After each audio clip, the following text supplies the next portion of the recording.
Martial Peak 3164. Sebagai Star Master of Fire Cloud Star dan Origin King Realm Orde ketiga, Chi Huo dapat dikatakan berdiri di puncak Starfield. Berkultivasi lebih jauh tidak akan ada artinya, jadi sejak 500 tahun yang lalu, Chi Huo mulai menikmati kesenangan, minum anggur, dan menikmati keindahan.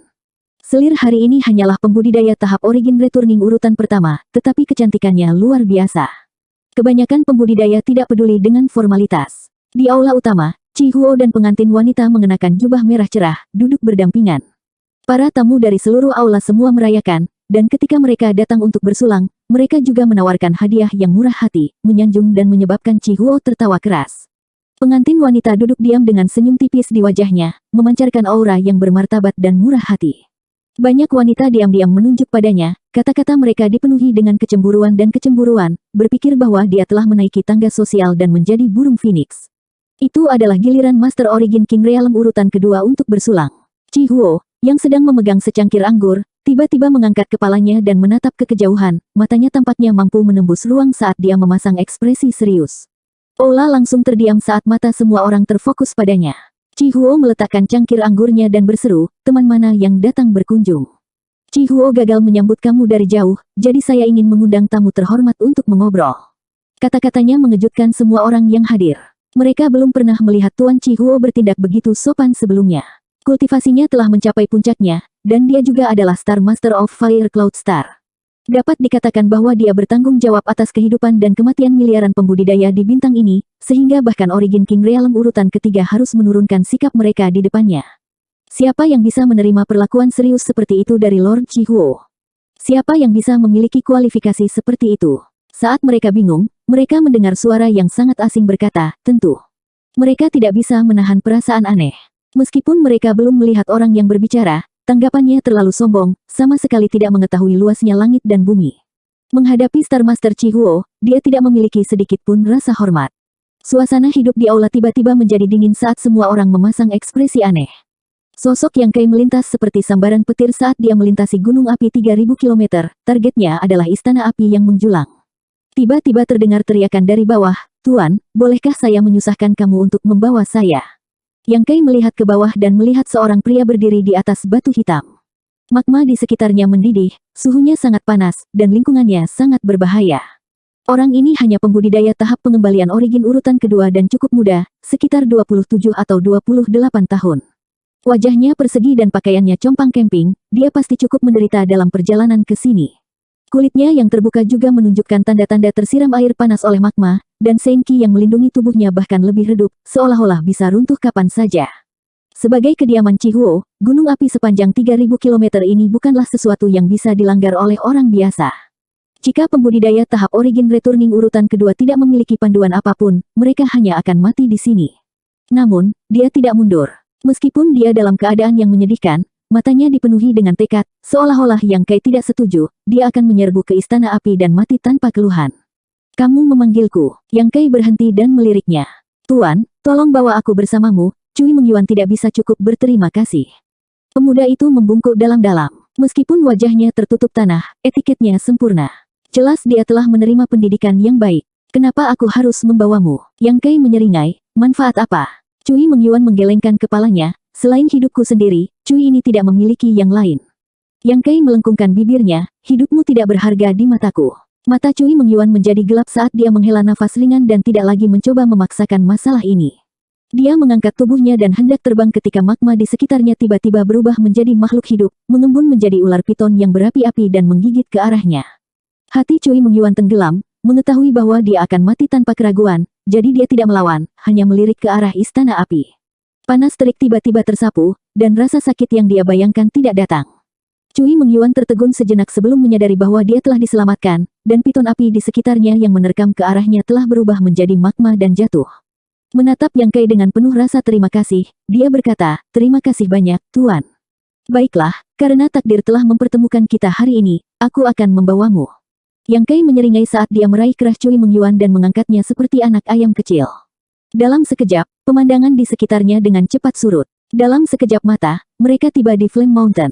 Setelah dijatuhkan oleh Yang Kai, dia masih belum pulih dari keterkejutannya. Tepat ketika dia akan berterima kasih padanya lagi, dia melihat Yang Kai melangkah menuju istana api, menggertakkan giginya, dan mengikutinya dengan cermat. Pintu istana terbuka lebar dan interiornya dipenuhi dengan suasana yang mempesona dan mewah.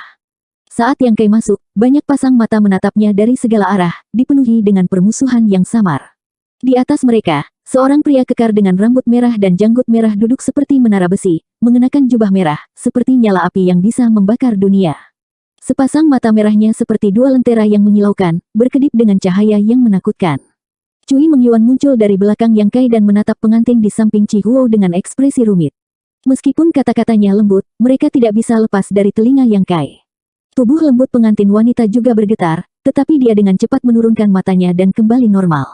Mata Chi Huo dan Yang Kai bertemu. Yang satu agresif sementara yang lain tenang dan mendalam. Sebuah kekuatan tak terlihat tampaknya bertabrakan di aula, menyebabkan suasana menjadi sangat tegang. Tiba-tiba, Chi Huo tertawa terbahak-bahak dan mengulurkan tangannya untuk menggenggam tangan pengantin wanita di sampingnya. Hari ini adalah kesempatan yang menggembirakan bagi raja ini, tetapi seorang tamu terhormat sebenarnya telah datang berkunjung. Ini benar-benar kesempatan yang menggembirakan. Bolehkah saya bertanya siapa nama tamu terhormat itu? Meskipun dia hanya bertanya, dia masih duduk tegak dan memandang rendah Cui Mengyuan, memperlakukannya seperti bukan apa-apa. Yang Kai tersenyum kecil, nama hanyalah sebuah nama, tidak perlu disebutkan. Hari ini, saya datang tanpa diundang karena saya memiliki sesuatu yang mengganggu Brother Chi. Mata Chi Huo menyipit saat dia dengan ringan berkata, jika ada sesuatu yang ingin kamu katakan, mari kita bicarakan setelah hari ini. Hari ini adalah kegembiraan dari selir penerima Chi ini. Jika Little Brother tidak keberatan, kamu bisa tinggal dan minum anggur. Dia berbalik untuk bertanya, tetapi dia tidak menerima jawaban, menyebabkan dia merasa agak tidak senang. Dia merasa bahwa pemuda ini terlalu sombong dan tidak memiliki mood untuk mengatakan apapun kepadanya.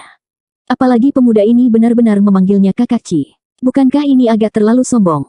Apakah dia benar-benar berpikir bahwa memberinya sedikit wajah akan memungkinkan dia untuk berbicara dengannya secara setara? Alasan mengapa dia tidak langsung mengusirnya adalah karena dia samar-samar merasakan kekuatan Yang Kai. Selain itu, dia sangat gembira hari ini dan tidak ingin mengalami kesulitan dalam hidupnya. Jika itu adalah waktu lain, dengan amarahnya, bagaimana mungkin dia bisa menanggung ini? Memanggil Yang Kai, adik, juga memberinya rasa superioritas. Awalnya, dia pikir Yang Kai akan mendengarkannya, tetapi dia tiba-tiba menggelengkan kepalanya dan berkata, masalah ini sangat penting. Meskipun saya tidak terburu-buru, semakin cepat saya menanganinya, semakin baik. Kakak Chi, tolong maafkan aku. Ekspresi Chi Huo tiba-tiba tenggelam. Dia dan Yang Kai tidak saling mengenal, jadi tidak ada permusuhan di antara mereka. Hanya saja dia tidak menyukai kesombongan Yang Kai, jadi dia tidak ingin bergerak. Namun, jika orang ini menginginkan 1 yard setelah mengambil 1 inci, dia tidak keberatan menambahkan beberapa warna ke istana api. Dengan suara rendah, dia berkata, begitukah? Lalu kenapa kamu tidak memberitahuku apa yang begitu penting? Yang Kai berkata dengan sungguh-sungguh, ini menyangkut kedamaian wilayah bintang ini. Chi Huo tertegun sejenak sebelum tawanya bergema seperti guntur, menyebabkan banyak tamu tertawa terbahak-bahak, suara mereka dipenuhi dengan ejekan. Bagi seorang kultivator yang tiba-tiba berdiri dan mengatakan bahwa sesuatu yang berhubungan dengan kedamaian wilayah bintang ini, tidak mungkin untuk tidak tertawa, seperti katak yang memberitahu mereka bahwa langit akan runtuh. Para tamu di sini semuanya adalah orang-orang pintar dan telah lama menyadari perubahan sikap Chi Huo. Melihat Yang Kai bertindak seperti ini, bagaimana mereka bisa menahannya? Salah satu lelaki tua berjanggut menggelengkan kepalanya dan berkata, nak, ini istana api, bukan tempat di mana kamu dapat berbicara tanpa berpikir. Kembalilah ke tempat asalmu. Senior Chi Huo sedang dalam suasana hati yang baik hari ini, jadi dia mungkin tidak akan menentangmu. Itu benar, bocah kecil, cepat enyahlah, jangan tundai roti panggang kita. Tuan Chi Huo sangat sopan, tapi anak ini sebenarnya orang gila. Betapa menggelikan. Wilayah bintang ini telah lama damai, beraninya kamu mencoba menipu semua orang. Semua jenis ejekan terbang melewati telinga Yang Kai, tetapi dia tetap tidak bergerak, hanya mengerutkan kening ketika dia menatap Chi Huo dan bertanya, Saudara Chi, apakah kamu menutup semua informasi?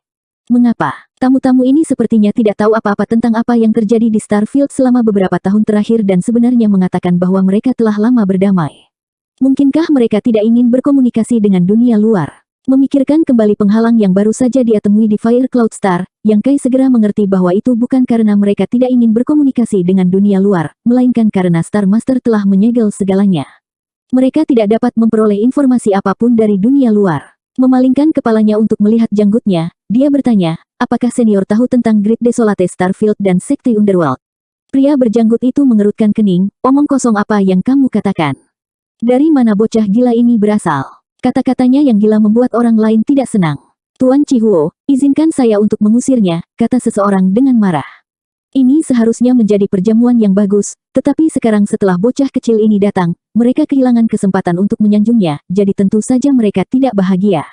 Mengapa saudara Chi melakukan ini? Yang Kei memandang Chihuo dengan bingung. Jika itu masalahnya, itu akan terlalu konyol. Jika wilayah bintang Hang Luo jatuh, bagaimana bisa satu bintang awan api menolak? Chihuo dengan ringan menjawab, itu tidak ada hubungannya denganmu. Yang Kei memikirkannya sejenak sebelum mengangguk, kamu benar. Apa gunanya begitu peduli dengan urusan orang lain? Namun, dia masih mengangguk, saudara Chi, kamu tidak perlu melakukan ini. Wilayah bintang desolate besar dan sekte dunia bawah telah menurun selama 2 tahun terakhir. Para pembudidaya wilayah bintang saya telah memenangkan banyak pertempuran dan membunuh musuh yang tak terhitung jumlahnya, tetapi perang belum berakhir. Jika saudara Chi tertarik, kamu dapat membantu mereka. Saya percaya bahwa dengan bantuan semua orang di Fire Cloud Star, perang akan segera berakhir. Chihuo menyeringai, mengapa kamu tidak pergi membantu mereka? Yang Kei berkata, saya memiliki hal-hal yang lebih penting untuk diperhatikan, itulah sebabnya saya datang ke sini hari ini. Raja ini ingin tahu apa yang lebih penting. Yang Kei berkata dengan sungguh-sungguh, saudara Chi, tolong pinjamkan aku sesuatu. Meminjam apa? Tanya Chihuo. Apa lelucon? Semua tamu di sini datang dengan hadiah, jadi itu adalah satu hal jika Yang Kei tidak memiliki hadiah, tetapi dia sebenarnya ingin meminjam sesuatu. Hati Chihuo sudah dipenuhi dengan niat membunuh. Jika Yang Kei berani mengatakan sesuatu yang membuatnya tidak senang, dia pasti akan bertindak. Sumber bintang ini, Yang Kei menunjuk ke tanah di bawah kakinya.